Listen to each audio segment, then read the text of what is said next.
What you know about PE fitness? A more in-depth look on Dylan Gemelli's business. The #1 channel for performance enhancement. If you searching for muscle advancement, can't learn it from a book or a pamphlet. Tune in for the answers, cause your body's too precious to take any chances.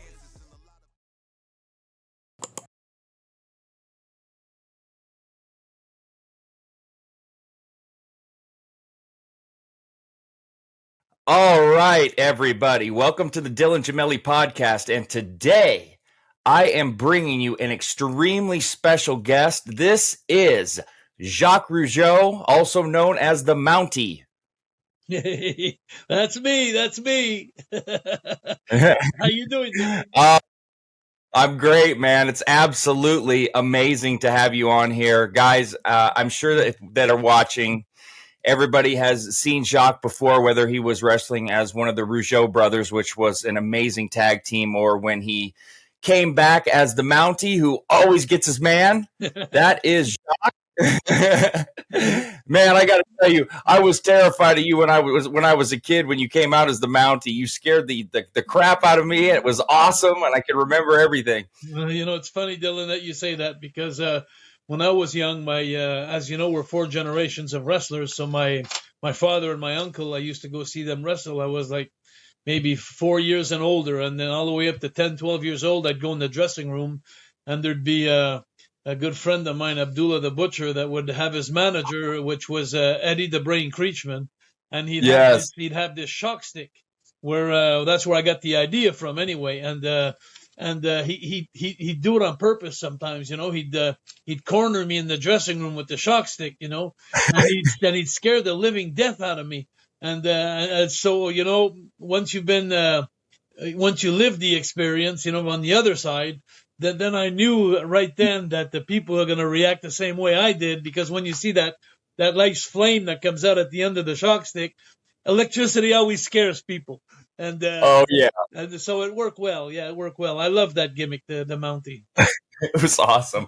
And you brought up Abdullah the Butcher. All I can picture of him was when I was a kid, seeing all that blood running down his face. Those are like infamous pictures in magazines I used to have. Amazing. Yeah, you'd think, and I remember seeing the matches with my dad, at the Montreal Forum at the Paul Sauvé Arena, where I knew when I'd see the card earlier that week, if my dad was wrestling Abdullah, I knew there'd be blood, and I knew there'd be forks, and I knew there'd be, but anyway, my dad was my hero. So, it was a good time in my life, because all the way up to the age of 13 years old, I wasn't smart to the business. So right. I didn't know it was staged and it was a work. So when I go see my dad, he was really my hero. And it just so happened it was good, because the owners of the company was my dad and my uncle. So they always managed, at the long story, at the end of the story, they always came out victorious. So my father was my hero, I love it.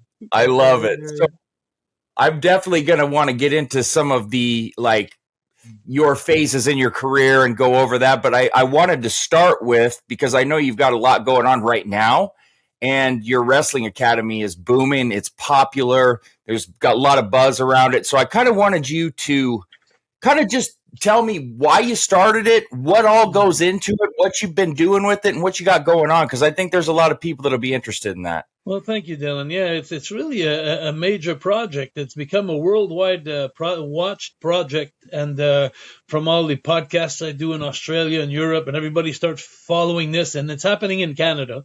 And it's what it is actually it's giving a springboard to all the Canadian talent, to female and male, to get some exposure around the world and in the States and all the big companies. And so what I started to do was, first of all, during the pandemic. Like everybody else on the planet, I started a podcast, because that was the only thing. That was the only thing to do to stay alive. So I started a podcast, and I was lucky, because I had a lot of notoriety in Quebec, from different eras also, I had a lot of singing friends. I had a lot of comedian friends. I had a lot of hockey player friends. I had in different disciplines, and GSP and the Ultimate Fighting, and I had a bunch of friends that came into my podcast. And I had this girl that showed up one time, and she was called Marie-Hélène Thibert, and she was a great singer. And what they had done a show in Quebec called the Star Academy, which was like maybe 20 years ago. And what they do is they'd recruit all the independent singers across Quebec that were amateurs but very good, and they put them in a contest where weekly on TV they would have them sing, and then they'd have judges, and the people would vote, and they'd eliminate them as we went on. So they'd perform that night, and then whoever performed the best that night, they kept on going to the next stage, and the winner would finish up singing at the Montreal Forum or the Bell Center or with Céline Dion. So it was a hell of a contest, for these amateurs to be on the same platform as Céline Dion on the same stage. So then one day she was in my podcast, Marie-Hélène, and she was telling me her experience and how it worked. And after the podcast, the guests, they always leave. And I looked at my girlfriend. I said, wouldn't that be something if we did something like that with wrestling? Like, if I recruited wrestlers from all over Canada that trying to make it in the big leagues. There's so many independent wrestling companies in Canada, from Nova Scotia all the way to Vancouver. And I said, but there's so much great talent that have not been discovered. Like, my father, remember when I was young, my father always told me there's two ways you could make it in this business, is being at the right place at the right time and knowing the right people. So we put a platform on where we found some sponsors, and we made a contest 2 years ago where there was 4 winners of $5,000, where they're used to making $100 a night, in the little league. So now it's like $5,000 to get a chance to make. And plus I'd managed to tag up with a guy called QT Marshall in Atlanta at the Nightmare Factory, with Cody Rhodes as the owner and Billy Gunn's part of that. And so they train a lot of people. And so were my winners. They would win $5,000, and they spend 3 months at the Nightmare Factory to be trained by them. That's awesome. It's awesome because it's being at the right place at the right time and knowing the right people. You had people from AEW and you had people from WWE that were at the same school. So what a great opportunity for Canadian wrestlers. So we did that 2 years ago. We had 4 winners of $5,000, and then they'd come to Montreal. I'd fly them in. We'd find sponsors to buy their tickets, come to Montreal, and they'd wrestle. And I'd go on Zoom, and on Zoom, I would put the match together with somebody from Nova Scotia against someone from Calgary, example. And then I'd get on Zoom, and then I'd help them put their match together. And they have pretty much their own ideas. I just guide them a little bit to make sure that it was even, the match.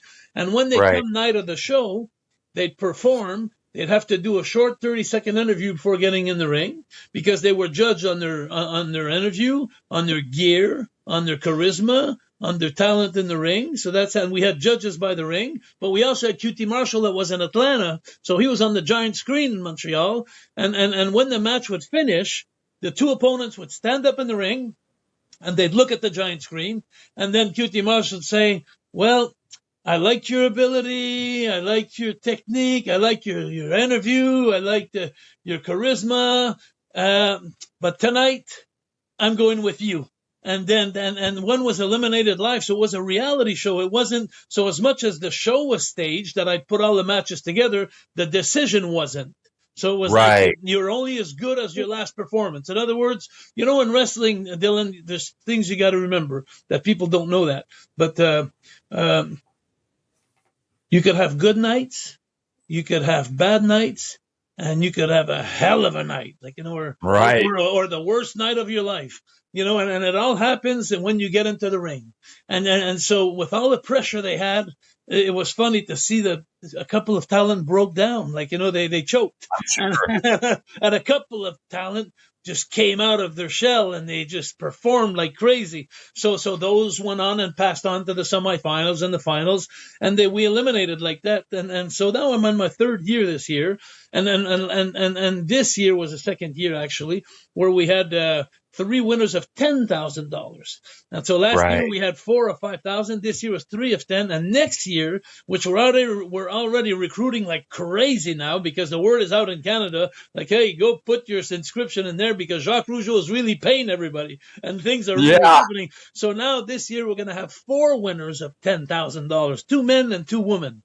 And anybody who wants to go see this, they could go on wrestling-academie.ca or lutteacademie.ca, where I hope you could put the addresses down once you finish this podcast there. I hope you could write it down so people could go see the experience of the last show this year, of the show we had, which was tremendous, because at the end of the show, what was amazing is QT and Marshall eliminated some talent on the way.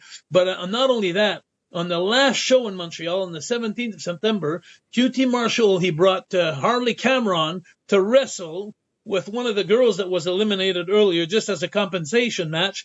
And he himself, QT, came to defend his AAA Latin American title in Montreal against Bobby Sharp, who was eliminated the week before. So you'll see all that on my website. You can go see the competition. You can go see the winners, how it happened. And then you're also going to be able to follow in the next I would say the next month, because now I got all these names that are coming in, but holy mackerel, it's going to be so hard to choose, because this year we only have 16 men and 16 women. And I got all these names, all these videos. If you go on my Facebook, because it's a public Facebook, you'll see a picture of me and my girlfriend, and you'll see all the videos of the contestants that are coming in. I'm getting 2, 3, 4 a day in the last month.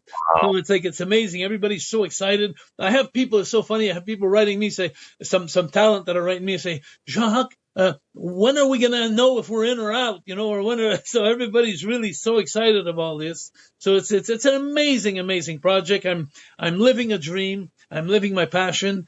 And what everybody needs to know is, it's true, the expression where they say, behind every big man, there's a bigger lady. And, my girl, Natalie, she's just my rock, man. You have no idea it's me and her that's doing this together. And I come out here and I look good and I shine. I talk about my competition, but she's doing all the work behind me. She's doing everything.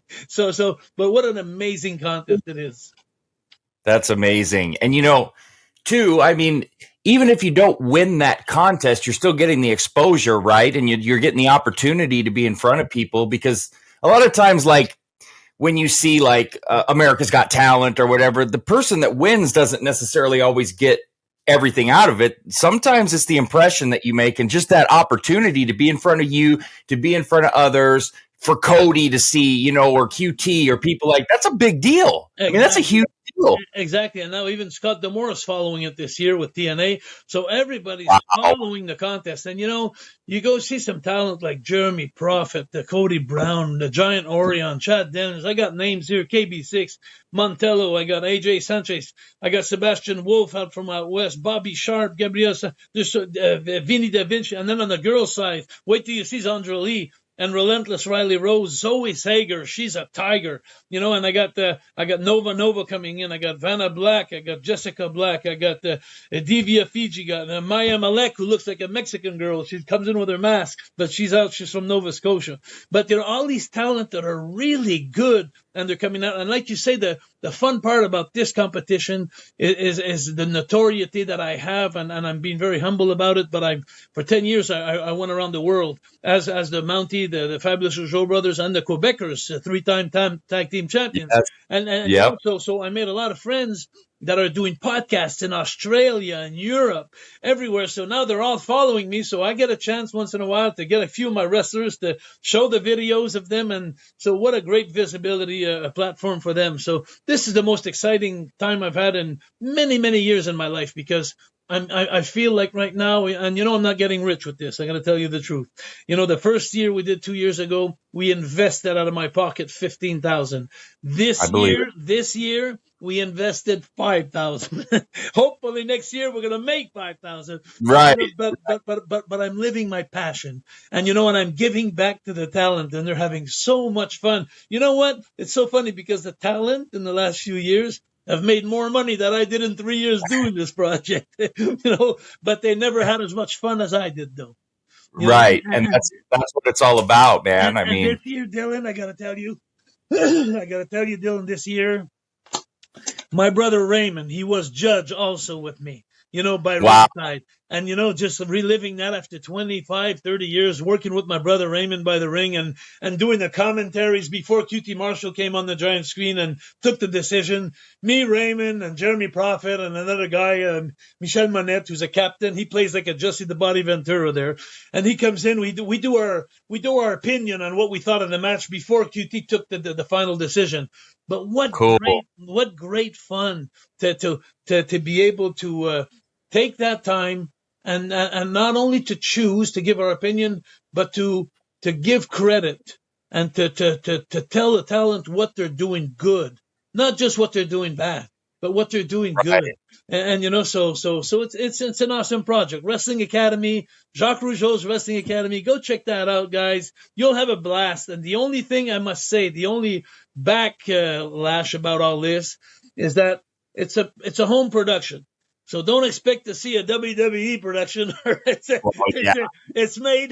homemade. So even me I think the worst part of the show is me being a commentator. But there's more like, holy shit, wow. I'm not a really good commentator. I have a lot of expression, but I'm not a really good commentator. But I'm having a blast, and that's the whole purpose of this whole thing.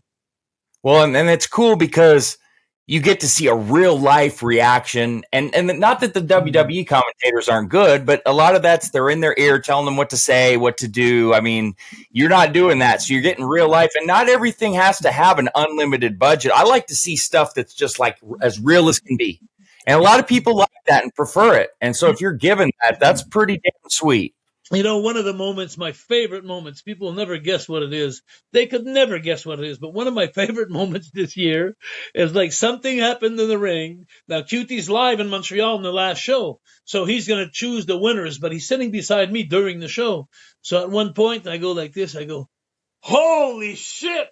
And then QT goes like this, like, look at his face, goes like, and he looks at me like, well, we wouldn't be able to say something like that, I guess, on the air.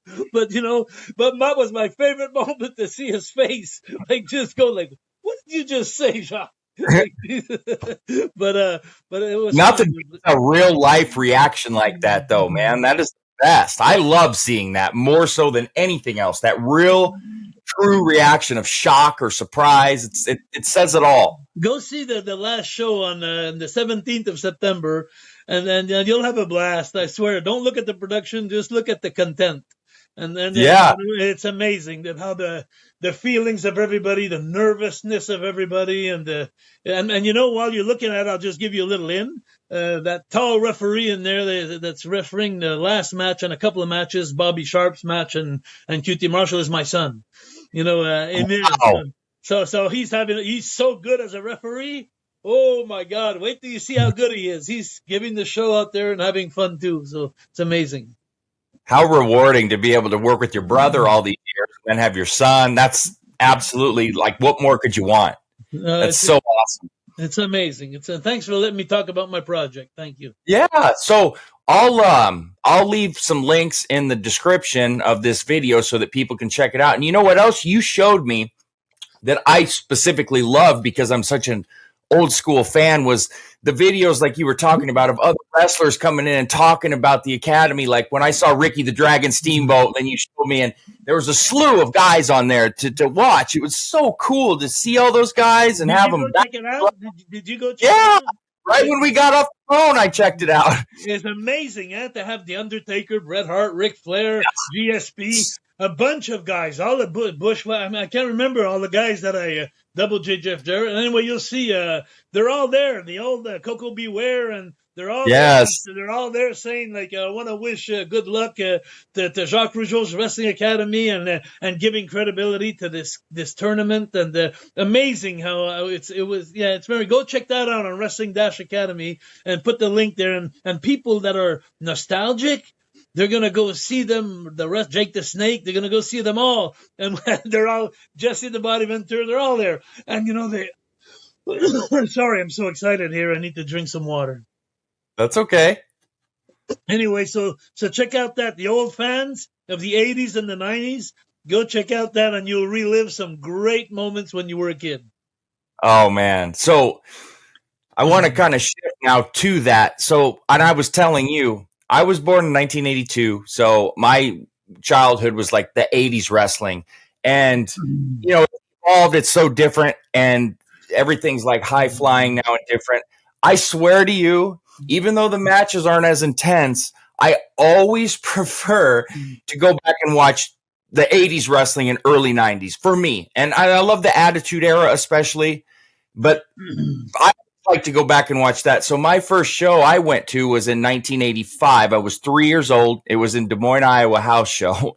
And so I grew up on like you and your brother, and the tag teams back then were unreal. Heart Foundation, Rougeau Brothers, Dream Team, British Bulldogs. You had Demolition. You had the Killer Bees.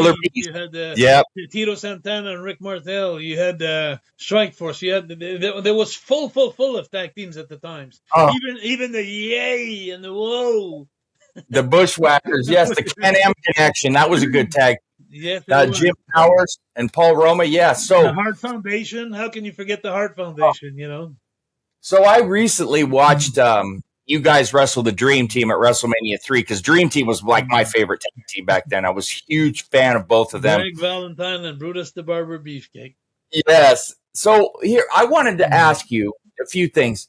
What drew you to wrestling? Was that something you and your brother both decided upon together? And what made you get started and like what drove you to that industry and that business? Well, like I said, you know, you're talking about the Rougeau family, which are icons in Quebec. Like, you know, it's we're 4 generations of wrestlers. So I was in my mother's tummy, and we were talking wrestling at the table. You know, so my great uncle, my uncle, my dad, my brothers, and my son. So I remember being 3-4 years old, and starting at that age, and then remembering more at 7 and 8 years old when my father would, like I said, they owned the business in Montreal. So on Monday night was the big matches, the Monday night. So, but on Sunday nights, we lived about 20 miles northeast of Montreal in a little house on the water, and Abdullah the Butcher and Joe LeDuc and those guys would come over to my house the Sunday nights to talk over the matches that they're going to have, you know, and with my father the next night. So I was a young kid when I'd see all these big wrestlers. Ivan Koloff had come.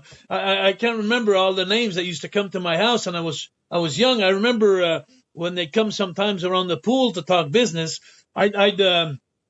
I'd put a sheet on my head, you know, and I'd walk around like Bab Sheik, and I'd be imitating the Sheik or Abdullah, you know, around the pool. So I was brought up in that, you know, and I became an entertainer very young because I saw my dad on TV. I was brought up in that. So for me, it wasn't. I don't think it was really a choice to follow the footsteps, because my father did nothing but that, and my father, like I said, he was my hero. So, and my brother Raymond, he was wrestling. He was 6 years older than me. So when I was like 12, Raymond started, he was 16 years old. So I was 10 years old when my brother Raymond started. So I started watching him against the Don Serrano, the Castillo brothers, you know, and many of the older, you weren't even born in those days, but you probably don't even know these guys. But they used to come to Montreal, and then they had great feuds. So for me, it was like, it wasn't a choice. I was going to become a wrestler. And for my brother Raymond, I think it was the same thing. He was brought up in this. So we started wrestling in Montreal and becoming superstars at home. And then finally, for me, it was like there was no question of doing anything else. I remember, as a matter of fact, when the guys would come and talk over like what they're going to do on the Monday night, they'd come over to Sunday night at my house, and there was always a photographer that come from the Montreal newspaper that come and take a picture, like a face-to-face, like they do in boxing, you know, like or MMA, to promote the show the next day in the newspaper. And I remember so many times I'd get in the school bus on the Monday morning, and then I'd tell the kids on the bus, I'd say, hey, did you see the newspaper this morning? And then they'd say, yeah, we saw your dad in the picture. I said, no. Did you see between my dad's legs? You know, because I had snuck my face into the picture to make sure that I was in the newspaper the next day. But so for me, it wasn't a choice to become a wrestler. That's for sure. That's amazing. That's a great story, man. So did you guys, were you like, I know back then it was territories, probably when you started before WWF actually kind of took over. And so where did you guys start? I'm assuming your brother started before you, or how did that go, everything? Yeah, Raymond was working the Montreal territory, went a little bit, a couple of times to Detroit for the Sheik. He owned the territory in Detroit. And he actually went to Atlanta, where Ole Anderson was there as a booker with he's the one my brother who made me go to Georgia actually later on in my career. But I started I was the one mostly on the road. My brother Raymond did a couple of territories, but he was mostly working Montreal. But when I hit 17 years old, I called up Stu Hart in Calgary, which is Brett's father. Brett Man's Hart, and they had Stampede Wrestling out west. It was the Rougeaus out east, and it was the Harts out west in Canada. And there were the two big territories. And I remember calling Stu Hart. I was 17 years old, and I used my notoriety and my father's notoriety, I should say, and my uncle's, the Rougeau name. And when I called him up, it'll always be an iconic moment in my life because Stu Hart was what a character he was, I'll tell you. Oh. And the way he spoke to it was funny. And I remember the first conversation I had when I talked to my dad. I said, "Dad, I'm going to go to Calgary," and I was like 17 years old. And my dad looked at me and says, "You can't go now." He says, "You weigh 180 pounds. You're a pack of bones. You can't go yet." So I went to see my mom, and I borrowed $500 from my mom without my father's consent. And I took a flight, and I went, and I got on the phone first to make sure I had a job there. And I remember talking to Stu. I said, "Yes, Mr. Hart." I said, he said, "Yeah." I said, well, this is Jimmy Rougeau in Montreal, because my name was Jacques Rougeau, like my dad, my father Jacques Senior. But when I was young around the house, my mother would call me Jimmy because my father was Jacques and I was Jacques. So she called my father Jacques and me Jimmy in English. So I was since I was going out west in Canada, it was English. So I introduced myself as Jimmy Rougeau, and I said, "Mr. Hart," I said, "my name is Jimmy Rougeau, and I said I'd like to come and work your territory." And he says, "Are you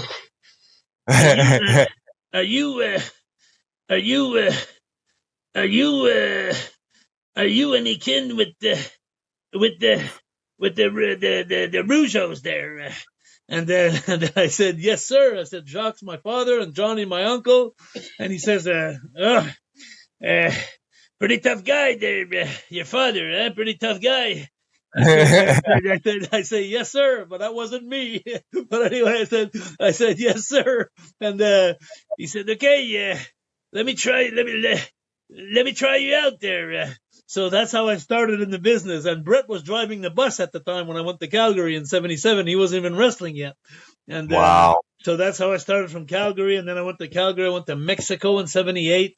I started wrestling with Salvador Luterov, learning all those crazy backflips and being the only guy that didn't have a mask, because everybody in Mexico wrestled with a mask. I was the gimmick because I didn't have a mask. Like opposite to here in North America or Canada and United States, when you had a mask, you were the gimmick. But when you go to Mexico, if you didn't have a mask, you were the outcast. So I went there as Roro Royo. Roro Royo was a babyface Jimmy there, babyface Rougeau.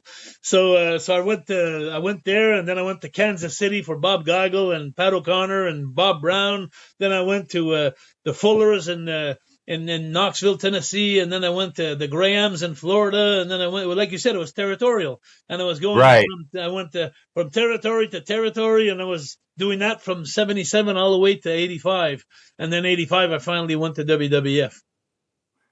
Got it. Okay, so 85 was when you went. All right. So when you went, did you guys go together as a tag team, or how did that work? So okay, yeah. Raymond and I, we went. So another iconic moment there when we had the big limousine pick us up in Stamford, Connecticut, and going to see Vince McMahon, where we're sitting in front of him, and I remember I was a little cocky then, I was a little, and I wanted to push, and I didn't want to be an easy an underneath card or something. I wanted to have a nice place, a nice position, and sure.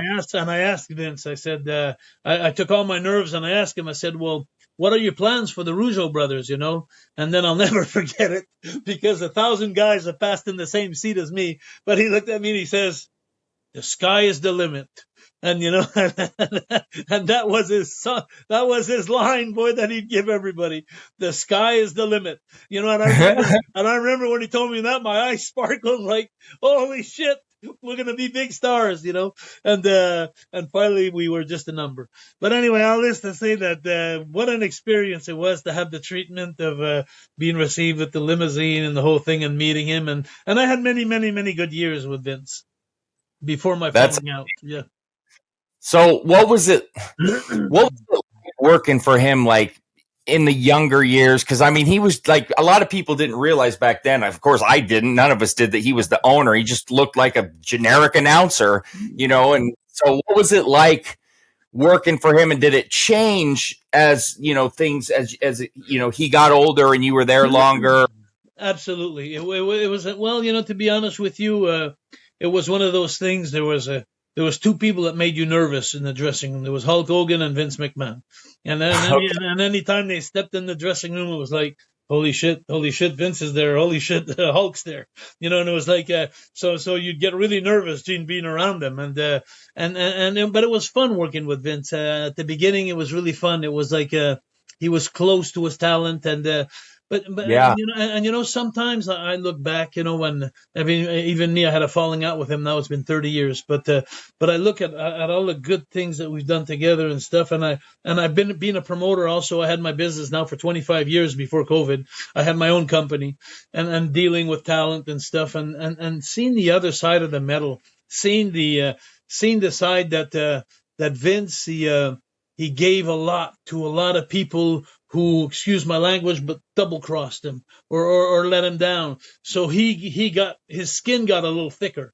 He didn't get as close with the talent with the years as they went on. It was more business. But I remember at the beginning, it was so much fun working with him because he'd get into the characters with you. Like, you know, I remember the fabulous Rougeau brothers, he had so much fun with our little American flags, you know, and laughing at the Americans. Yes. And but he had so much fun with that. Him and Pat Patterson, we were going over ideas. And even when I became the Mountie, you know, like you know, all the vignettes I used to do and stuff, you know, he'd see me, you know, and he'd have a smile on his face, you know, and he'd want to come to you. And so, but over the years, you know, things happened, and it became more a business so huge and so big that so the friendship kind of took a side, and it's just, it grew, we grew differently, like, you know, with the years, and the trust wasn't as good because we'd seen things. And when you're there, I was there for 11 years. So, you know, right. In 11 years, you see a lot of stuff. And you see, and there's always, you got to remember, a lot of people think there's always two sides to the story, but they're wrong. There's always three sides to the story. There's the guy who's saying it, the other guy who's saying it, and the guy on the outside who sees what's happening, you know? Right. So once you've been through that for 11 years, then you start understanding a little bit more, you mature more, you grow out of friendship and you grow into business. And, you know, and then you start thinking through and there's so many things, you know, Dylan, that people don't know. Like, you know, in our days, you know, we were on the road like 25 days in a row.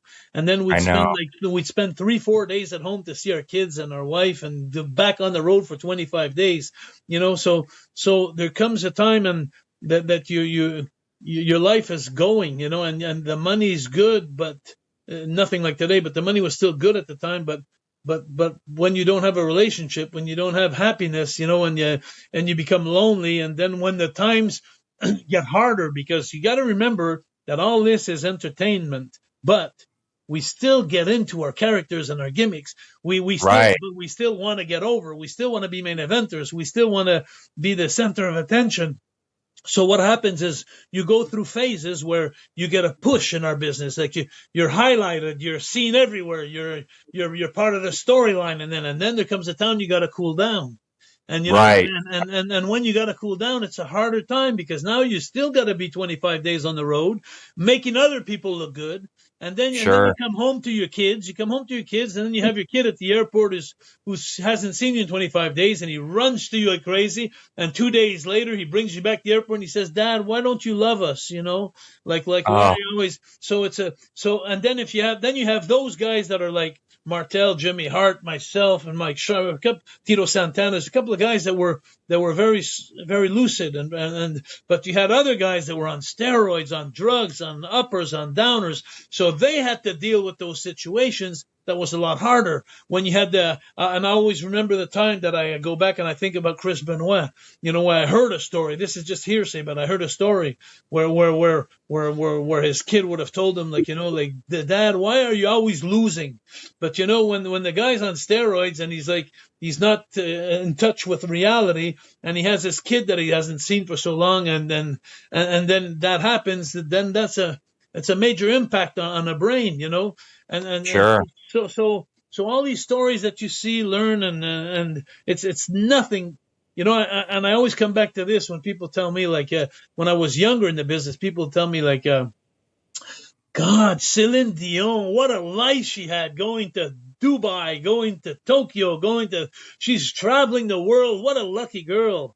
She ain't lucky. She's losing her luggage and she's going long airport flight delays, no food on the flight, someone that stinks beside you in the airplane for 8 hours. You know, there's so many things that people don't know. You know, that they think it's the life, you know, life of a superstar. But let me tell you something. When you perform like a superstar all over around the world, it's hard. You don't see your family, you don't see your friends. So there's always a different perspective once you've lived it and you've seen it. So coming back to Vince, you know, if I wished anything one day, I wish, you know, before he passes away, you know, I'd like to sit down with him and make amends. You know, just to tell him all the good times I had, you know, just to remember those good times and understand a little bit more, because now we're all more mature, you know. And me too, you know, I've learned a lot too. I made my mistakes, you know, so we all made mistakes. So it's it would be a great time. It'd be a great time for him to put me in the Hall of Fame, you know. Yeah. You guys should be in the Hall of Fame. I mean, seriously. And I'm not just saying that because you're on here. I mean, you guys, your gimmick was awesome. It was entertaining. And one thing, and like I said earlier about the tag teams, because, you know, now that there's a lot of good tag teams, but they don't push it. Like, the tag team division was a huge part of WWF in the 80s, especially. And people that haven't seen it wouldn't know that or comprehend how featured and how good the matches were, because a lot of the matches are slower and a lot of chin locks and stuff, but the tag matches, you guys especially, you were flying off. Even with the Rockers. Remember the match Shawn Michaels and Marty Jannetty? Man, we had classic matches. But you know why people hated us so much? You know why? Because we don't like heavy metal. We don't like rock and roll. All we like to listen to is Barry Manilow. Hey, we're all... Oh, my gosh. You guys had some really classic matches that... So I was telling you a little bit when we were talking. I literally have a DVD set here, and it has every single WWF Coliseum video ever made. So all the best of the WWF, like every single one ever made. And I've got all of your matches on there. So many. It is. I would encourage people to go back and watch these and watch you guys at WrestleMania, and really dig back in. Well, you know, Dylan, what happened that era, why a lot of people like to go back to that era is I think people tell me that when I go in Comic-Cons around the world still, people tell me that. And it's because it wasn't a time where, are you still there, Dylan? I don't see you. Yeah, I'm here. Okay, good. So it was a time where we'd have the expression where we'd say less is more. Like, yes. Today they're going 1,000 miles an hour, 1,000 moves. The guy who receives a drop kick today, he's standing up before the guy who gave it. You know, and so we take a lot more time doing our things, telling stories, and the characters were I think that people they love the characters. Think of Jake the Snake. You think of a Macho Man. You think of even Undertaker. You think of King Kong Bundy. You think of the Coco Beware with his bird. And you think of the characters. They meant something today in those days. So I think people miss that. Well, it was a lot of larger than life characters that you can't ever forget. You just can't. And the characters, they were over the top at times, but it was so damn entertaining and different. And like you said, the realism with all of this high flying stuff that goes on, it doesn't, not that it looked more real when you guys did it, the way that it was structured and the stories that were told, and there was a lot more put into it, I guess, and you have to appreciate it. And everybody's different on what they like, and that's fine. But for me, I get a lot more out of you guys' era for whatever the reason. Maybe it's because I grew up on it. I don't know, but it resonates with me more, and I always go back to it. I watch a lot of old school Saturday Night Main Events still. I love that, and it was just awesome. So I wanted to ask you, how did the Mountie come about? What happened with your brother?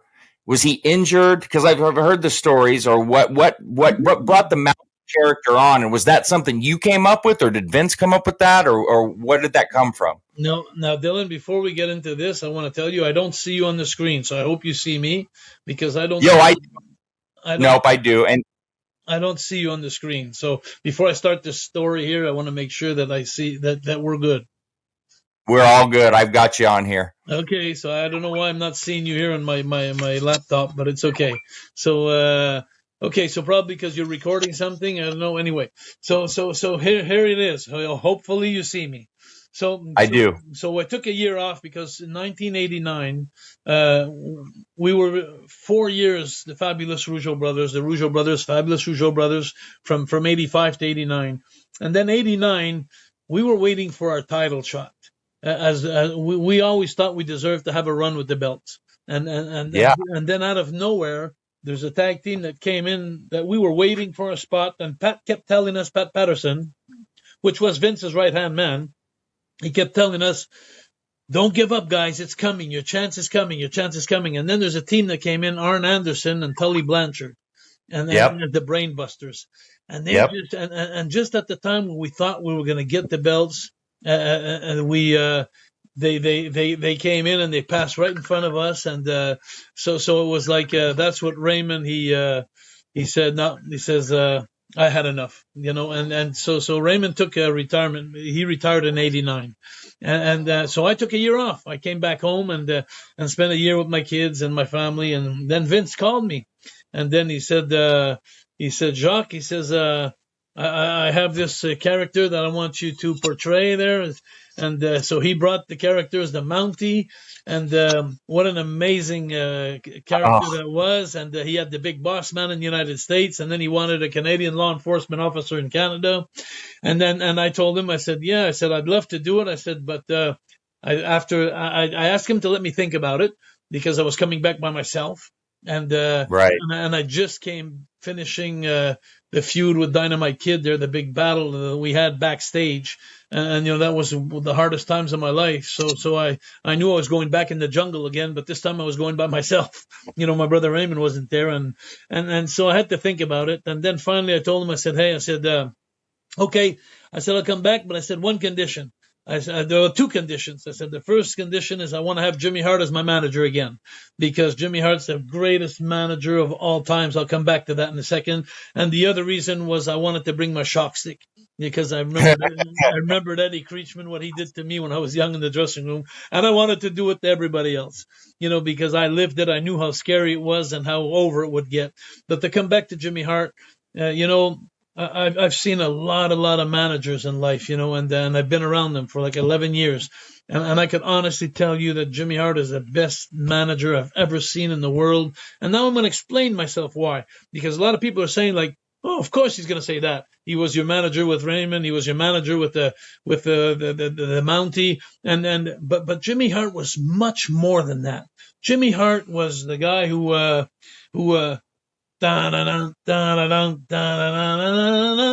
I'm the Mountie. He wrote my song. He wrote the song of the Fabulous Rougeau brothers. He dress coded. Every suit that he had, he'd take his character, he'd take his talent that he had with him, and he'd make himself some suits that would match the costumes of the guys. He was always on time. He was never late. He was the only manager that I remember that would get on the screen and wouldn't say something like, well, let me tell you something. I'm the smartest one of them all, and I'm this and I'm that. Jimmy Hart would never take credibility. He'd always come Right. He'd always come on the air and say, "Hey, let me tell you something, baby. My man here, and he's the greatest, and my man here, He would never talk about himself. When he finished talking and introducing you feel like a king. You feel like you were the superstar, not him. And the truth was that he was the best. He was a superstar. Right. So, and he was always a guy that never, like myself, and like Raymond, and then I'm going back to Tito Santana, a couple of guys, we'd never go out in bars. We'd finish our show, we'd go to the hotel, go to bed, get up the next morning, find a gym, go to the gym and get a flight, 6, 7, 8 hours of flying, get to the next town and find a tanning salon to make sure you look good and tan. But Jimmy Hart was a professional, and there was never a guy like him. So that was one of my reasons why I came back. I told Vince I have to have Jimmy Hart as my manager, because I knew right then I had him on my side. It was like a win-win situation.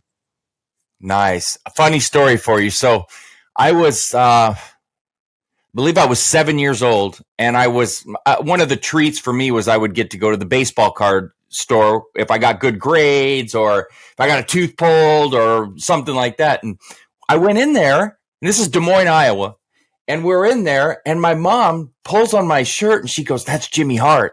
Oh, yeah. And it was my mom that said it, because she only really watched wrestling because I did. And so she went up to him for me, and he was so damn nice. Oh my gosh, I still remember it. He signed like a paper bag. That was all they had in there for me. And he wrote a little thing on there for me. And I have heard so many wrestlers talk about how positive this man is, even now, as older as he is, and how he just seems like he's a young guy, in his 30s, the way he acts. And I've never heard a bad thing about Jimmy Hart, like literally never. Jimmy Hart is the best manager of all times. He is a GOAT. He is, for me, I was the luckiest man to have in my corner, and I still meet him. I go to Comic-Cons around the world still. And every time I meet Jimmy, it's like even like a year ago, we met for the first time, me, Raymond, and him, and we started singing our song, we're all American boys, and we had so much fun looking at us sing that song, because we'd remember all the lyrics, and then having fun, and me and Jimmy and Raymond just connecting eye to eye, and going back 30 years, 35 years, and that split second, and then, Jimmy Hart is definitely the best. Let me go back on this timeline then, because I want to ask you. So I know when you guys were originally, you were faces, and for people watching, face means good guy. And when you turned heel, that's when you got Jimmy Hart, and he didn't he turn on the Hart Foundation and go with you guys, or walk me back through what happened? Yeah, it's so funny because we worked with the Hart Foundation for like 4 years. We worked for the Hart Foundation. We worked 2 years where we were baby faces and they were heels, and they had Jimmy Hart as their manager. And then Jimmy Hart turned us heels, and the Hart Foundation turned babyface, and we worked another 2 years with them. And then we moved to Memphis, Tennessee, and which we never did, by the way. It was only in the script. But we went to record at Sam Phillips, a recording studio where Elvis did his songs. We went in there and recorded our song, and but that was amazing, and I remember I remember doing those vignettes too, having so much fun, like saying, "Hi, I'm Jacques, and I'm Raymond. We're the Fabulous Rougeau brothers." And then we'd like to wish you a happy Memorial Day when it was Thanksgiving. Or we're so proud to be American, and happy Independence Day, but it wasn't the right birthday. But It was so funny, and we love the United States of America. And you know what the funniest part was? In that song, there was a French part in that song. Yeah. And it was so good because in the song, in the French part, we're saying, we like to piss you off. We like to make you mad. We like to laugh at you guys. And that's the lyrics in French. And we hate you guys. And then we'd come back in English and how we love you. Oh my gosh, that's so awesome. So what I used to really, really, really like watching the Heart Foundation. What was okay, so let me ask you this. Who was your favorite team to work with, and who maybe did you guys either not get a chance to work with that you wanted to, or that you love working with? Well, I can't, I got to tell you that there was two favorite teams, to be honest with you, for different reasons. For as far as quality wrestling goes, the Rockers, Shawn Michaels and Marty Jannetty, we had so much blast. We had marathon matches with them, 1 hour matches. I remember, and it was so easy to work with them. We were just so compatible, and have so much fun night after night, getting 20,000 people standing on their feet, from the minute we walked in the ring. We'd go sometimes 15 minutes at the beginning of the match, and we never locked up yet. We never had a lockup, and it's funny because I'd get in the ring with Shawn Michaels, example, and I'd go we'd go to turn around, like ding ding, the bell would ring, and we start turning in the ring, and then I'd tell, just before we'd lock up, I'd say, wait a minute, and then I'd go on that back up, then I'd back him up like this, and then I'd go ahead and I'd lay on my back on the floor, and then I'd do a nip up, like I'd land on my feet from being laying down on the floor, and then I'd look at the people like, how's that, and then I'd look at him and I'd say, hey, you say you're an athlete. Why don't you try it? And then I'd point at and then he'd look at the people like, come on, let's wrestle. And then I'd say, wait, come on, you chicken? Come on, show me that you can do it.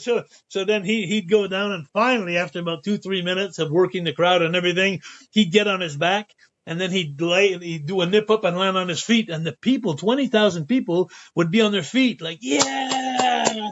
And then we didn't do nothing yet. So then we turn around, we start to go to lock up again. And then I'd say, wait a minute.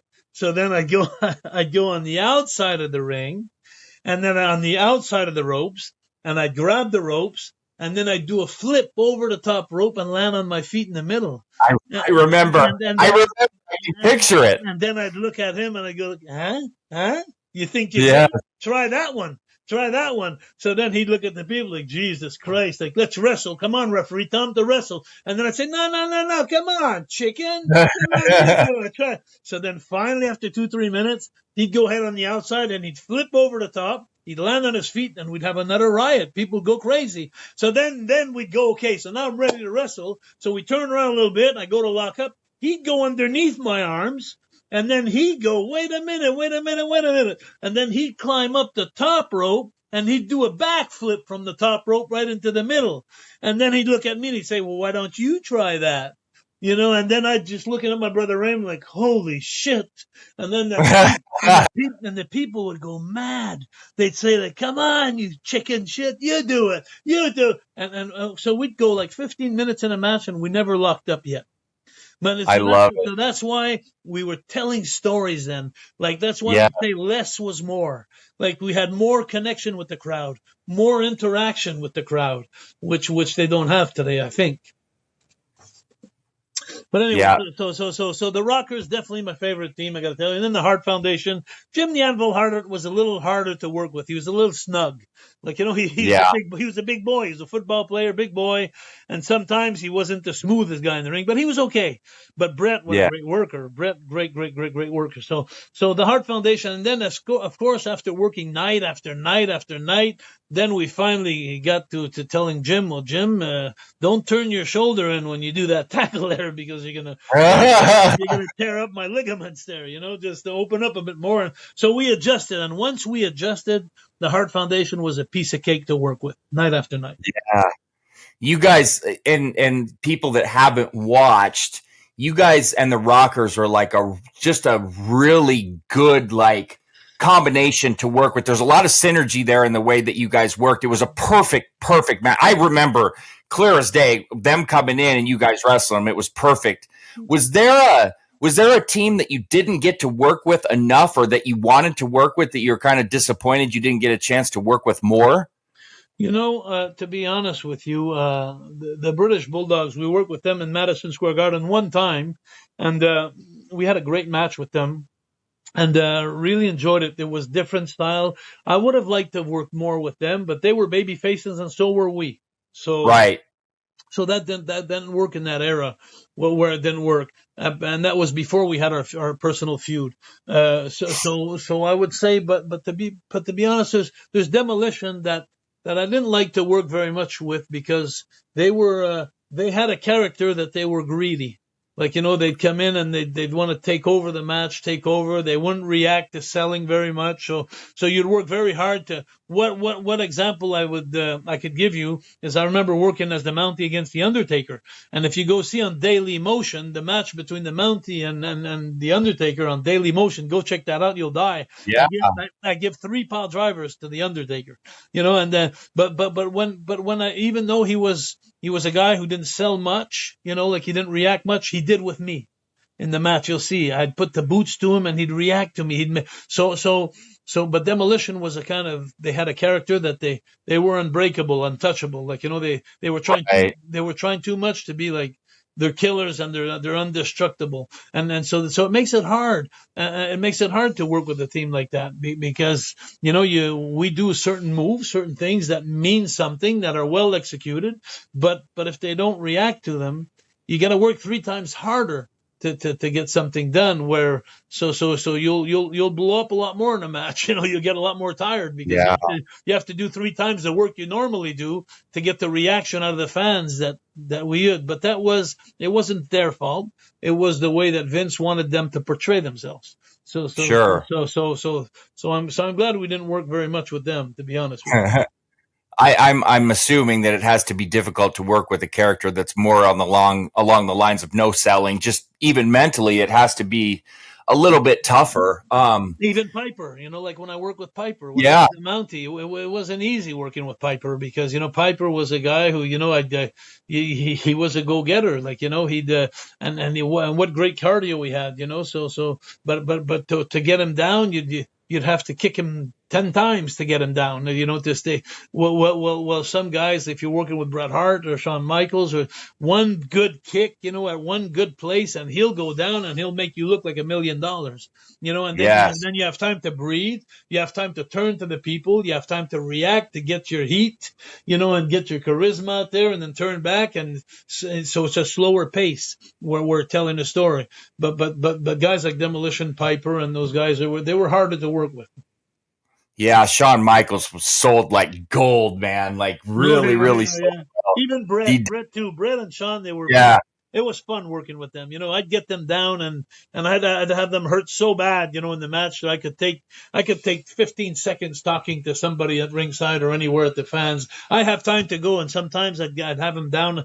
I'd do a move to them, a flying elbow, like a running flying elbow off the ropes or something, and he'd sell it so good, or a drop kick. I was very famous for my drop kicks, and I'd give a nice drop kick right in the face, boom, and they'd sell it like I knocked their head off. I had time to go get the microphone off Mean Gene or off Howard Finkel, and then just get the microphone and say, "Do you know who I am?" And they were still lying in the middle and selling my move, So it made it fun. It made it fun those days. Was there a team that you felt was maybe underrated, didn't maybe get the respect or the notoriety that they deserved when you were wrestling at all? I think the Killer Bees. The Killer Bees. The Killer Bees are great workers, great workers, yes. And I think they could have had a better run, And I'm also thinking of Tito Santana and Rick Martel. That one comes to mind. Yes, they could have had a great. Those guys, they both look so good. I mean, if I was a girl, I would have liked to go out with guys like that. So I envied their physique. They look good, and they worked out, and they took care of their bodies, and I think they were very marketable. and they could have had a better chance, for sure. I think a lot of on my end, what I see is that like the Killer Bees, as good of workers as they were, they didn't really have a character that you resonate with or that really came across. You know what I mean? Like they didn't have. They were individual wrestlers put together. Yeah, and they were great. If you had like me and Raymond, I knew exactly where Raymond was at every minute of the match. I knew, and we worked a lot together. Everything we did together. The same thing as a Quebecer with Carl Ouellette. Every move that we did was together. We needed each other to make a great move. And I remember the tower at the end when he'd climb up the top rope and I'd grab his arms, and then we do that finishing tower there. Yeah. And with Raymond, when I'd climb up the top rope with Raymond, and Raymond would pick the guy up in the middle, and I'd do like a big ass bump in the middle of the rope, and my ass in his face, and Raymond was holding him. We needed each other, but Brian Blair and Jim Brunzell, they did their own things separately. Yep. Exactly. So Jim Brunzell came in, do all those drop kicks, and Brian Blair would do his things, and they were the Killer Bees. But they didn't have the complicity of working together. And I think with Tito and Rick Martel, they were so much better as singles wrestlers. I got to tell you, when I look back at what Rick Martel did with that model character, it is so freaking funny and so classic. And Tito, man, like before he was like the Matador and that garbage, when he was Tito Santana wrestling. Arriba. Oh man, when he wrestled Macho Man like in the 80s, those are damn classics. And I think, and I also think, if I look back then, going back, I don't want to repeat myself, but Rick Martel is another guy that I think, like my brother Raymond and I, we should be in the Hall of Fame, but Rick Martel should be there. Yes. There's no way on earth that Rick Martel should not be in there, and everything he's accomplished in the world of wrestling, and his professionalism but some things I'll never understand. I'm 63 years old, and there's a lot of things I don't understand. I think that'll be till the end of time, brother. Like, because I don't, and that's just how it is. But man, Rick Martel was a technician. Like, seriously. He was awesome. And, I got to tell you, coming back to the Hall of Fame, I got to tell you something really awesome happened to me this summer. There's a Project X Wrestling in Ontario, a company that opened up a Hall of Fame in Canada, and I was the first inductee that they put in. Wow. Yeah, so it's the first time the Rougeau name is in the Hall of Fame, but it's almost unthinkable that the Rougeau name is not in the Hall of Fame. 4 generations. It's almost like it's like the Funks, it's like the Von Erichs, it's like the Fullers, the Welches. How can you not have Ron Fuller, Robert Fuller, and their father, Buddy Fuller? People have tendency of forgetting where they come from.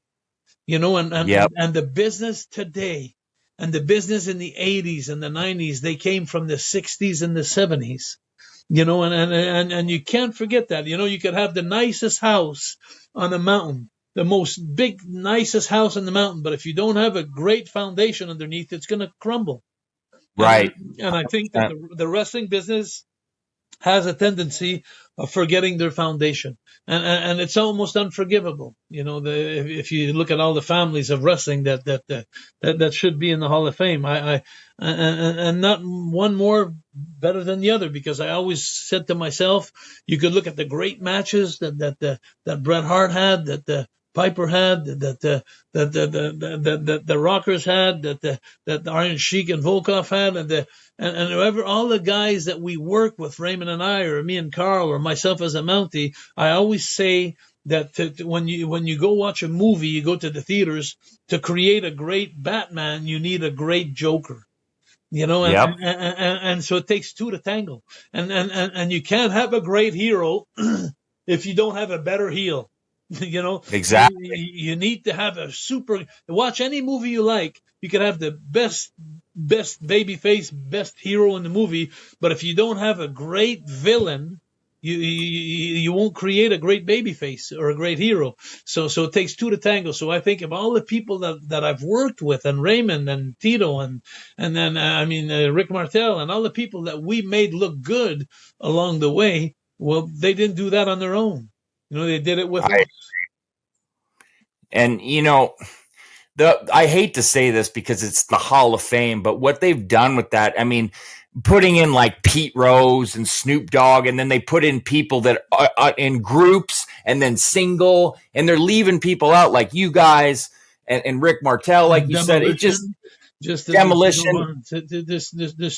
Anyway, but it's easy to criticize when you're on the outside. So I could criticize all my life, but all this to say that I want to thank DC Natman and Project X Wrestling in Canada, who inducted me as the first Hall of Famer of 2023 in the Canadian Hall of Fame. What a feeling it was, because when I went to collect my trophy and my plaque that they did to me, I made sure and told everybody there, all the media, that, hey, I'm here, but it's not me. It's Johnny. Right. It's Johnny Rougeau, Jacques Rougeau Sr., it's Eddie Auger, it's Raymond Rougeau, it's Arma Rougeau, it's my three sons, it's the whole Rougeau family that are taking this back home. It's not just me. It's what I'm just a part of it, and that's right.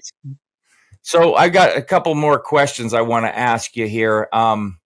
You mentioned the feud with Dynamite Kid. Now, I've read about it, but I don't know what's true and what's not. And if you don't want to get into it, that's perfectly fine if it's a bad memory. But I've read some things about it. If you want to talk about it, I think it'd be cool. If not, I totally understand. It's a horrible memory, but it's and everything you've seen about it is true if you listen it from my mouth, because there's so many people that told the story, which is so much a lie, and because they were trying to protect him, but the truth is if you go on the what's it called, that show in the United States, there they have a show, Dark Side of the Ring, and go see the third season, and you'll see the real Dynamite Kid as he was, and the worst part is I liked him, I worshipped him when I came in WWF, him and Davey Boy, they were our heroes, me and Raymond. But the steroids, the drugs, and the uppers, the downers, the alcohol, and everything, and there's so much things that happened, and to be honest with you, I got beat up in Miami. The long story short, I'll tell you the short version, is I got beat up in the dressing room because I was gonna go and tell Vince about them ribbing me, going in my bag, and they used to like to play jokes, bad jokes to people, and very bad jokes, like hurting jokes, like example, I don't know if you remember a guy called Outback Jack. He was a guy from Australia. Yep. They took him to a bar. They put pills in his drinks, and they shaved his head off, and they put shit they put some shit. They shit in his crocodile coat, and then put him on a plane the next morning with everybody there. And he was so messed up he couldn't talk. He was dribbling from the mouth because they pilled him out, and he lost his job. And I remember a story. Someone told me that Honky Tonk Man was on his knees crying because they had him crying, because they used to be bullies, big bullies, and the worst part is and I remember and I hate to say this because Pat's dead today and he's a friend of mine, but I've seen so many times Vince and Pat have a good laugh, about the stories that they were doing, then they kept on going and going, and they should have put a stop to that. But it was I guess killing time, or I guess they become almost they're heroes of a lot of guys, as long as you were laughing at their jokes. Well, they weren't touching you, you weren't a victim, but I wasn't laughing at their jokes, and I didn't thought it was funny, so I was the next victim. And so when he started doing things to me, I told Mr. Perfect, I said, Monday I'm going back and I'm going to see Vince, and I'm going to tell on them, I'm not going to take this shit. 25 days on the road, I don't need to have my pants cut off when I get back out of the ring. It's I'm in the winter time, so by the time I got back after 3 days at home, Mr. Perfect went to stooge on me. He went to tell the Bulldogs that I was going to stooge on him, and so he came in the dressing room, and he beat me up bad, and he beat me up really bad. My face, it was almost like the Hunchback of Notre Dame, and the back was in my face, and he punched me, kicked me, and on the floor, and so I almost quit the business, like Outback Jack and like others that quit, that just left. But I was too proud. I was a Rougeau, and I knew I wasn't wrong, and I knew I couldn't do this. I couldn't let them win the battle. And the funniest part is I'm not a fighter in life. I'm an entertainer. My brother Raymond's a tough guy. My dad's a tough guy, but I'm not. I'm a worker. So to be put in that position but I have a lot of pride and a lot of ego. So I decided then 3-4 days after being silent and not talking to nobody and just getting ribbed again after they beat me up, I stayed on the road the next nights to Chicago and the towns around, and they kept coming in the dressing room and banging their bags beside me and laughing at me and insulting me. And then finally I told my brother, that I hadn't spoken 3 days. I said, Raymond, I said, next Monday I'm doing a comeback, but I said I'm going to do it in front of Vince and in front of everybody in Fort Wayne, Indiana, when we were doing TV tapings. So I called my father on the Sunday night, and my father was there when I got beat up in Miami. They actually beat me up in front of my dad. That brought me to the wrestling. And then so my father laughed. He saw me get in the car and he tried to talk to me on the way back to the house of Hollandale, and I was staying at my dad's house and I didn't say a word. I didn't speak for 3 days. And so the last time my dad had seen me, I was like messed up bad and hurt. My father must have been hurting terribly. Now that I have 3 sons, I could imagine how he must have felt. And all this to say that, so I called him up after a week of not saying nothing, and I told Raymond I was doing the comeback. So I called my father up a week later on the Sunday night before the tapings on Monday, and then my father I guess he must have got some news from Raymond, but I never knew about it. So anyway, I called him up on Sunday, and I told my dad, I said, Pa? And then he says, hello. I said, Pa? And then he says, Jacques? I said, yes, me. I said, I just want to tell you, I'm doing a comeback tomorrow.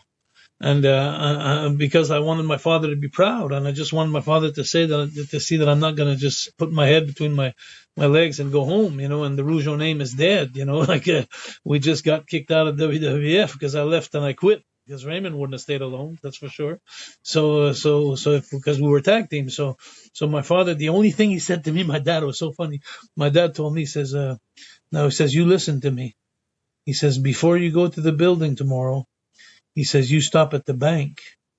And I looked at, I had this funny face when he said that, and I was thinking he wanted me to talk about investments or things like that. So I told my daddy, I said, in my own mind, I was saying, like, what the hell are you talking to me about? And then he says to me, I never interrupted him. He says, you stop at the bank.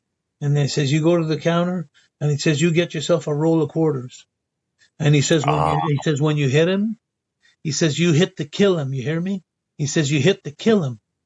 And that's what my father said. And I'm not a fighter. So it's like, holy shit, I gotta do this. I can't believe I gotta do this. The guy's a monster, he's the tough guy. He's a fighter. And I was afraid. I was so afraid. And then the next day I went to the show and I did it. I don't even know how I got the strength to do it.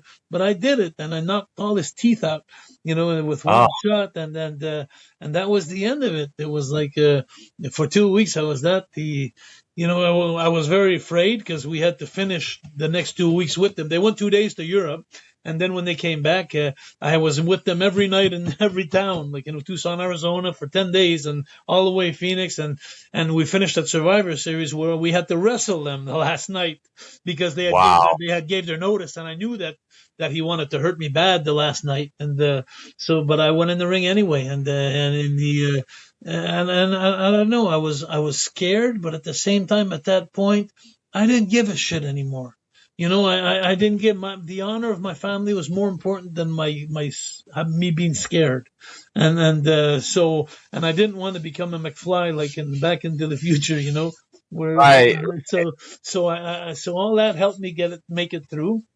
And after that, then he left, and a year and a half later, I was the Mountie in the dressing room. I'll never forget that in Philadelphia. And I looked on the card, on the sheet there in the dressing room, and then I saw Davey Boy Smith, on the card. He was coming back as the Bulldog. Davey Boy Smith was reappearing on the scene, and I remember Davey Boy Smith coming through that door the first night after that. We hadn't seen each other for a year and a half, and as soon as he walked in, he looked at me. I was sitting down, and he said, he looked at me and said, Jacques, can I speak to you in the shower?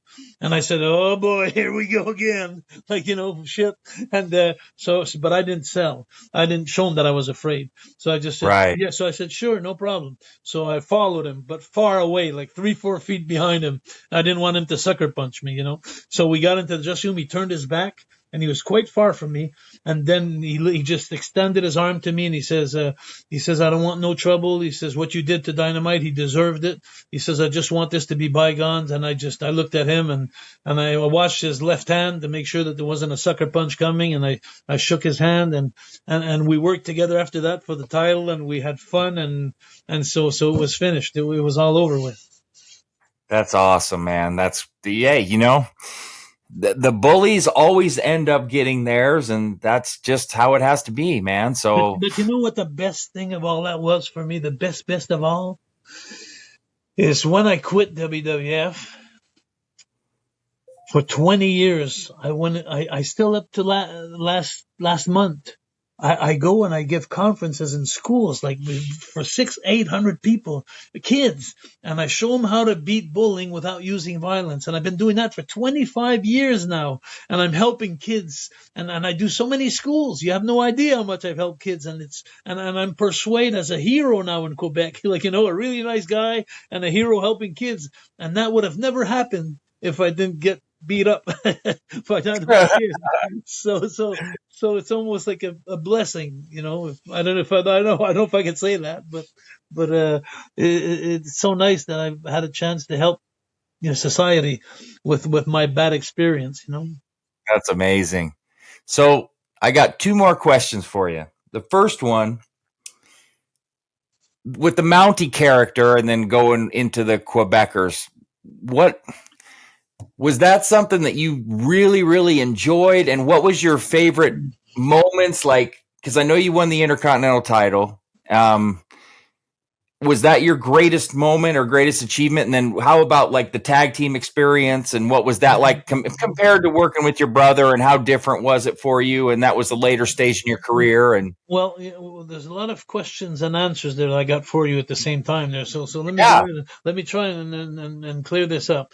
As a Mountie, it was so good, but the thing that was bad about the Mountie is that they had to cool me down really fast suddenly after the Big Boss Man SummerSlam jailhouse match.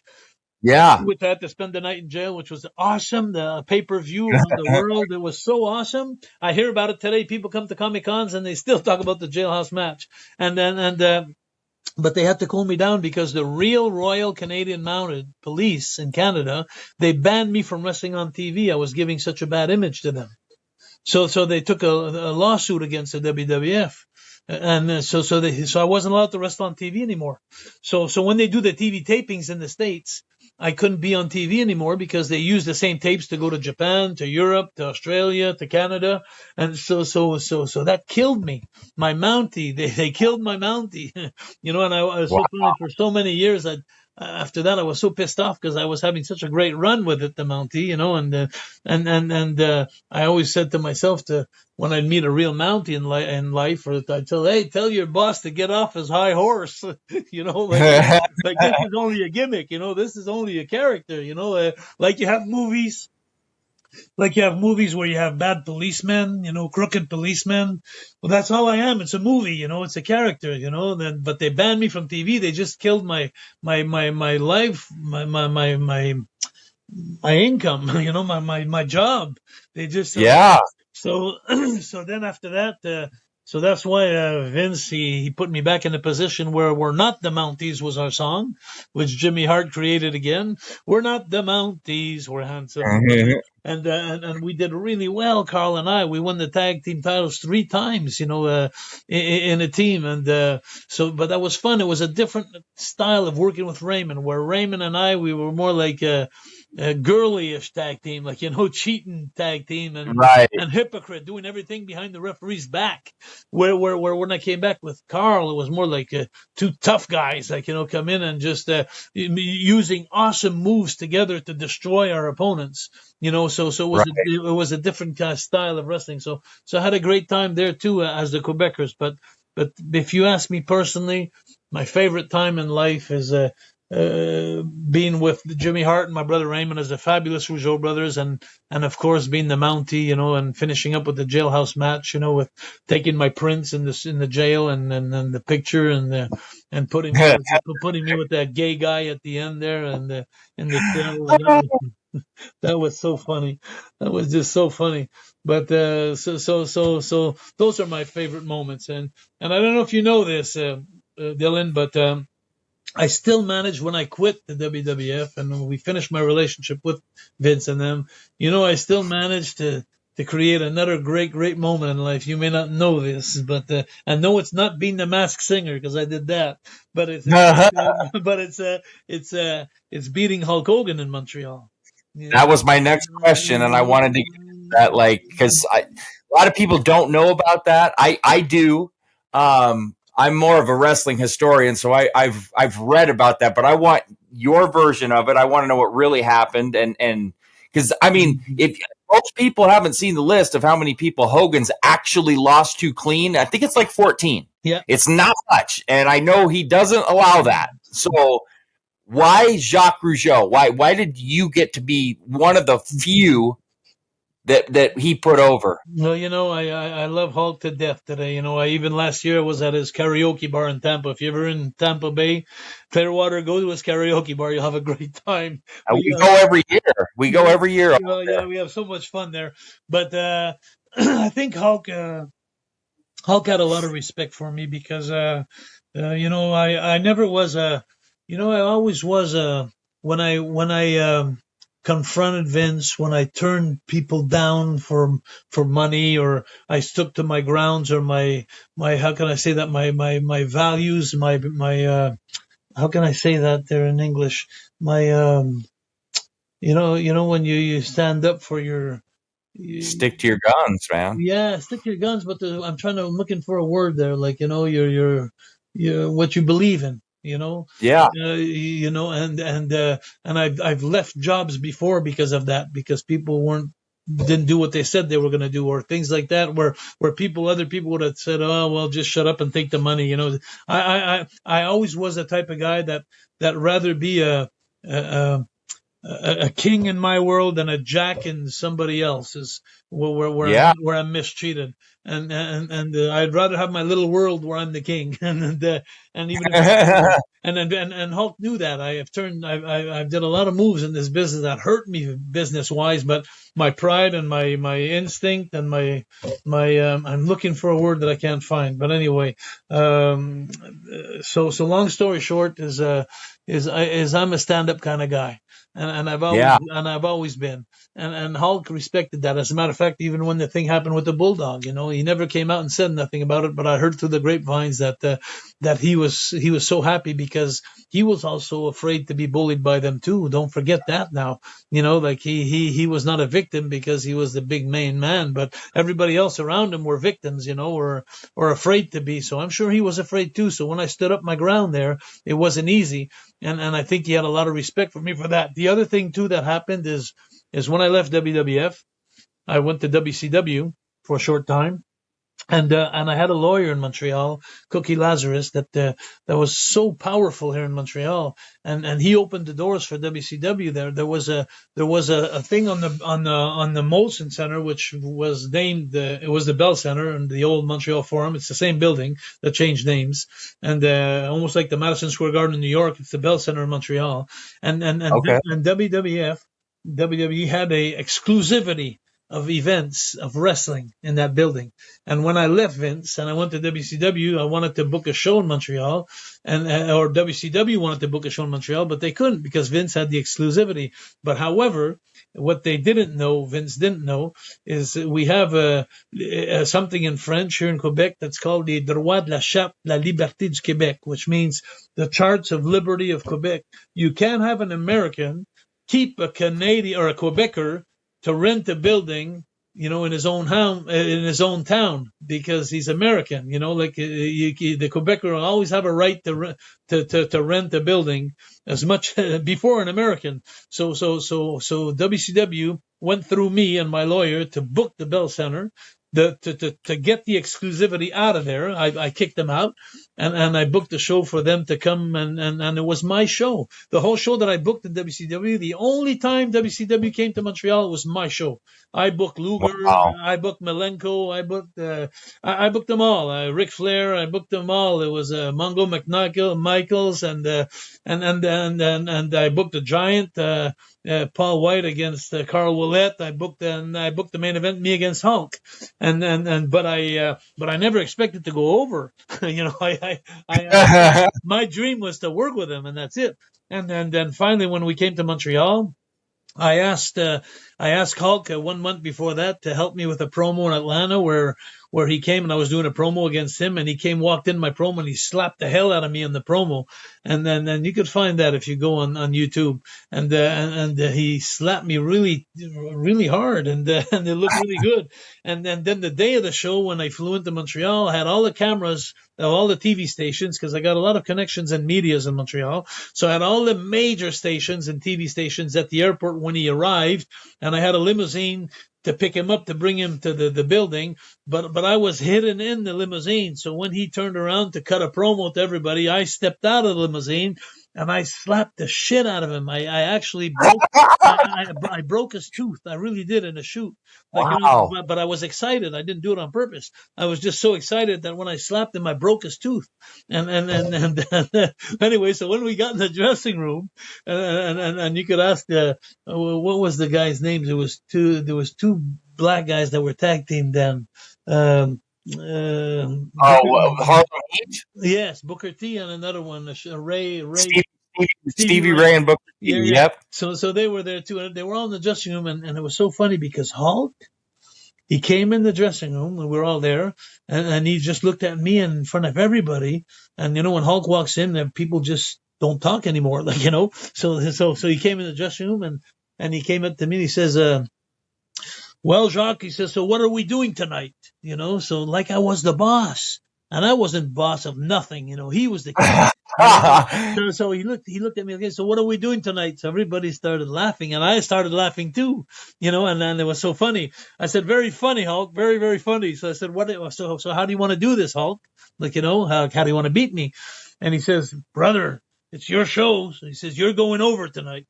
So he says, how do you want to do this? And then I started laughing so hard because I knew he was ribbing me, I knew he was joking, and everybody was laughing too. And then he kept coming on like, no, I'm serious, brother. He says, it's your night tonight. He says, you're going over. Wow. And then everybody started quieting down. And it was like, and so did I. And then finally, when I realized he was serious, I said, okay. I said, well, then in that case, just make sure you beat me up really good. And then if you want, I'll just small package you at the end, like, a desperate move, or something. And like I catch you off guard. And he says, I love it. Let's do that. So we went out there and we did it. So if you go on YouTube, anybody can go on YouTube, put Jacques Rougeau versus Hulk Hogan. The match is there. You can see it. And I'm one of the only Canadians to have a clean pin on him. 1, 2, 3, no gimmicks, no chairs, no tables, just a clean pin. And then you could hear a pin drop fall on the floor when I win, because the 18,000 people that were there, when it happened, they just they stopped. He was NWO. He was at the prime of NWO when that happened, and then Bischoff was pissed off like a son of a gun so I think there was heat between Hulk and Bischoff. So I think that Bischoff was trying to show Hulk that he was the boss, and Hulk was trying to show Bischoff he was the boss. So I think that Hulk used me to show Bischoff, like, hey, who's the boss? And so I was at the right place at the right time, I guess. Man, I mean, did that literally just shock the shit out of you when he came to you with that? I couldn't believe it. And it shocked more the shit of the boys, because there were so many boys that didn't understand what was going on. And as a matter of fact, it shocked it so much that when I came back in the dressing room after my match, there was none of the boys left. All the boys had left the dressing room. There was nobody there. Wow. It's like, nobody wanted to see it, I guess. I pulled a list up. I pulled this list up here. I want to read this list real quick. The 10 people that Hogan has lost to clean. Ultimate Warrior, which we all remember. Triple H on SmackDown. Brock Lesnar on SmackDown. I remember this Undertaker Survivor Series 91 because that one caught me way off guard. Antonio Inoki in Japan, Roddy Piper at Starrcade, then you at the house show, Kurt Angle, Goldberg, and The Rock. Now think about that. Now, look at that list. Look at that list. You're on that list. That's amazing. I can't believe it. But the way you're saying that, it's like so there must be a mistake somewhere. Well, that's just, I mean, what an honor to be on that list. That's amazing, man. I mean, look at the company. So you know what? Just there, you're going to say I'm repeating myself, but I need to be in the Hall of Fame. Oh, shit. I mean, come on. All I need is that list. That's incredible when you say that. You know, I don't deserve to be there with all those top guys. To be honest with you, I'm nothing compared to all those guys that had great pushes and stuff like that. But you know what? The thing is, in Quebec and in Canada, but mostly in Quebec, I'm an icon, and you know, I've wrestled for 45 years in the business, so nobody's as popular as me in Quebec, you know, as far as wrestling goes. If you come in Montreal and you know you talk to anybody, whether it's in figure skating, whether it's in politics, whether it's in music, and then you ask any person on the street, say, can you name me a wrestler from Montreal? They're gonna say Jacques Rougeau. That's awesome, man. Yeah, that's cool.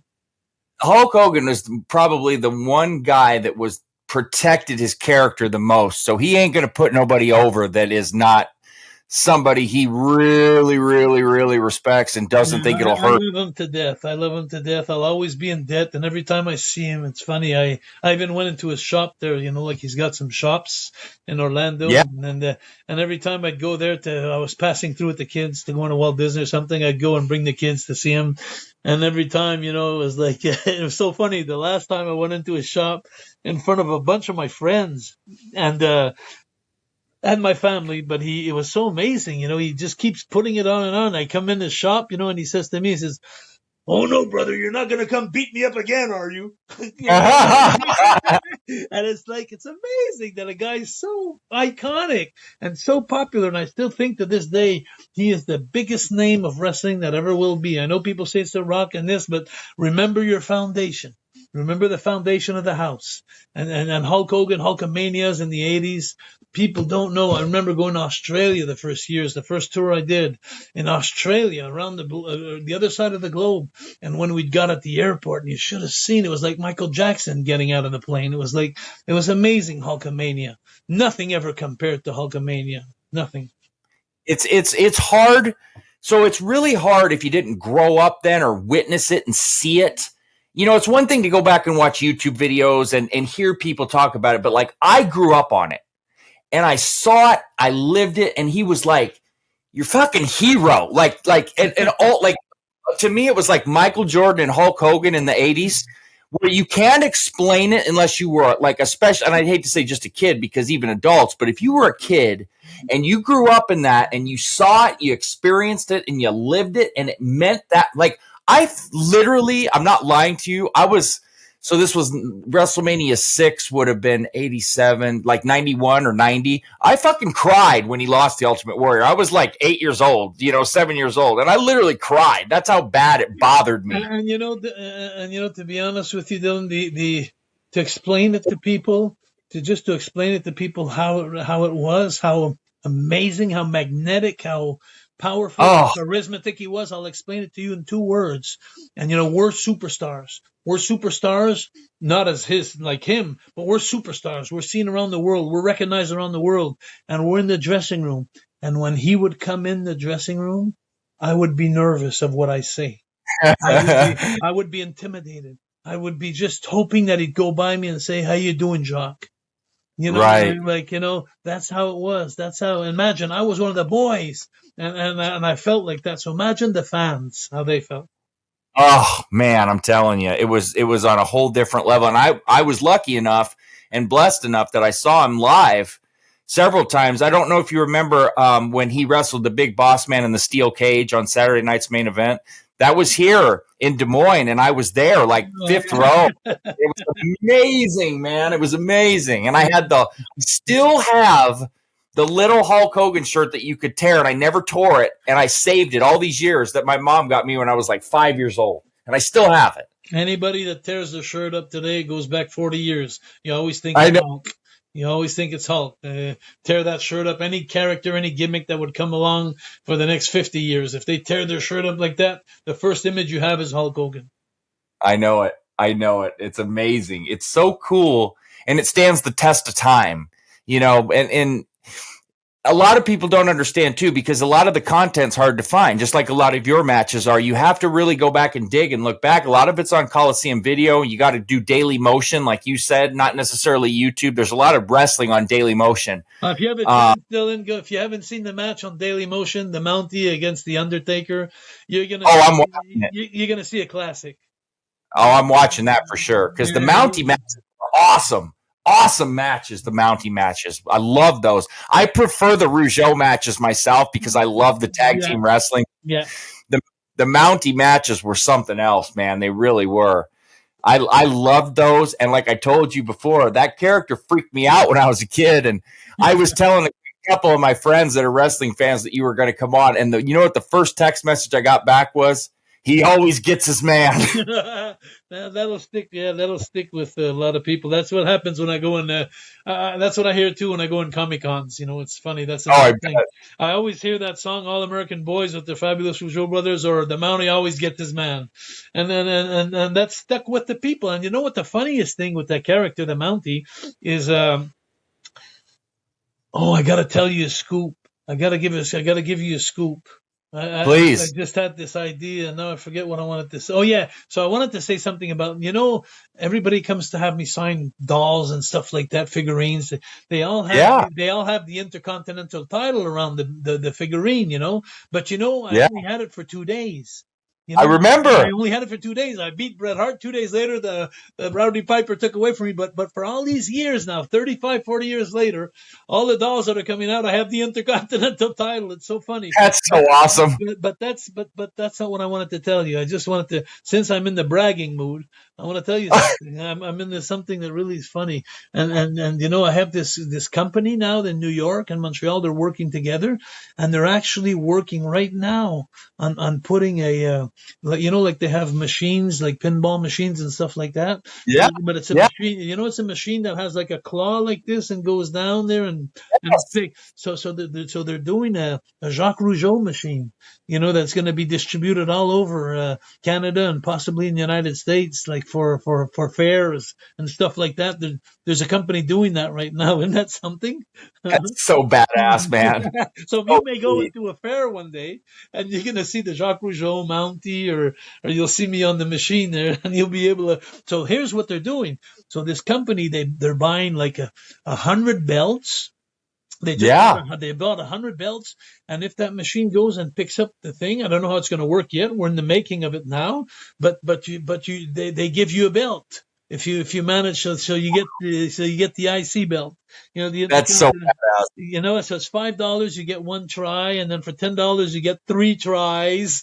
But they're explaining to me we're in the process of putting this on the market, and I'm thinking, wow, that's amazing. I was just going to say, I'll pump some coins into that if I see one. Then I was thinking in my head, like, hey, dipshit, nothing takes coins anymore. It's dollar bills, So if I see that, I will definitely, because I collect belts. I have the Winged Eagle Championship belt, which is to me the best belt ever made. But I need a Continental belt, so I've got to go do that if I see that claw, man. I love those games. And another thing too, while we're at it, there's this company in Iowa that you'll see it go by on social medias. They just made 2 new dolls that are coming out in the next 2 months. In the next 6 months is the Quebecer dolls and the Fabulous Rougeau dolls. It's going to be for the first time that they're going to have the Fabulous Rougeau dolls out.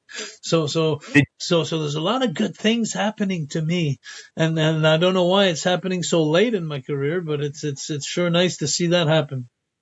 Did you say the company was in Iowa? Yeah. No shit. That's where I'm at. No, I'm sorry, in Ohio. Oh, I was going to say. Whoa. No, it's Ohio. No, it's talking with you that I'm thinking Iowa, but it's it's Ohio. It's a company. Okay. So you'll see it on the social medias. It's gonna. If you go on my Facebook, you'll see it anyway because they send me the design already. I put it on my Facebook. So Why didn't you guys? Because I literally have every single LJN wrestler, which are the best wrestlers ever created, the rubber ones. Well, how come you guys didn't have an LJN wrestler? Beats me. It doesn't make any sense. I don't get that. So that's why on my Facebook, when I put that thing about the dolls, I had 150 people say, "I want one of those. I want one of those. I want one of those." So, dude, I gotta have those. Those are a must for me because that doesn't make sense. When I think about it, it doesn't make sense. So anybody that wants to have to know what's going on with me in my life, just I'm not very, very good in social medias on Twitter and stuff like that. I don't really go, and but Facebook, I'm very active. So if you go on my Facebook, it's me and my girlfriend. You'll see the picture of me and my girlfriend. Then you can go see everything that's happening with me and everything that I'm doing. Hey, by the way, look at these guns. Huh? Not too bad, huh? Yeah, that's right, man. Absolutely. 63 years old. That's awesome, man. That is so awesome. So go on my Facebook and follow what I'm doing. You'll see I'm still very implicated with the society and doing good things. So and with this Wrestling Academy, that I'm doing now, just go check it out. It's I'm still living my dream at 63 years old. And the last thing I'm going to tell you, Dylan, before I let you go, I want to tell you this. It's very important for those people that are listening. Yes, please. You got to, and I say that in my conferences and schools and everywhere, just remember one thing. You got to live your passion. You got to do in life what you want to do, because if you punch your hour cards at your job from 8 to 5 for 30, 40 years and you don't like what you're doing, well, I can't imagine how life is going to be long and horrible. But, so if you don't succeed the first time in what you want to do, your dream or your passion in life, go for it again and go for it again, even if it takes 2, 3, 4 years, because once you've attained your passion and you live your passion, instead of getting up in the morning and saying like, oh, I got to go work today, you're going to be getting up and say, I can't wait to get to work. And that's the difference of a lifetime, believe me. So live your passion out there, people, kids, and everybody, just live your passion. Absolutely. I mean, look at me. I woke up this morning. I said, dude, I get to interview Jacques Rougeau today. You're very kind. I mean, geez, what could you want? So, well, I can't tell you how much it meant to me to actually get a chance to talk to you and for your time, because I know that you're very busy, and it was such a blast. This is how I like to spend my afternoon. Let me tell you right now. Well, so. The good news is this was probably more fun for me than it was for you. So I appreciate it so much. So, guys, follow Jacques. Check out his Facebook, because that's where, like he said, that's where he does a lot of his interacting and his posting. And really, I'll post the links that we discussed in the description here so people can follow you. But like I said, Jacques, absolute pleasure to have you on. I can't thank you enough. And, I'd love to have you on again at some point, and just I'll keep following. I think I've said everything I had to say, so it wouldn't be good if I Oh, man. Well, your time is greatly appreciated, and I can't thank you enough. So everybody make sure to follow Jacques, and that's it for today. So stay tuned for plenty more to come. Dylan Gemelli and Jacques Rougeau signing off.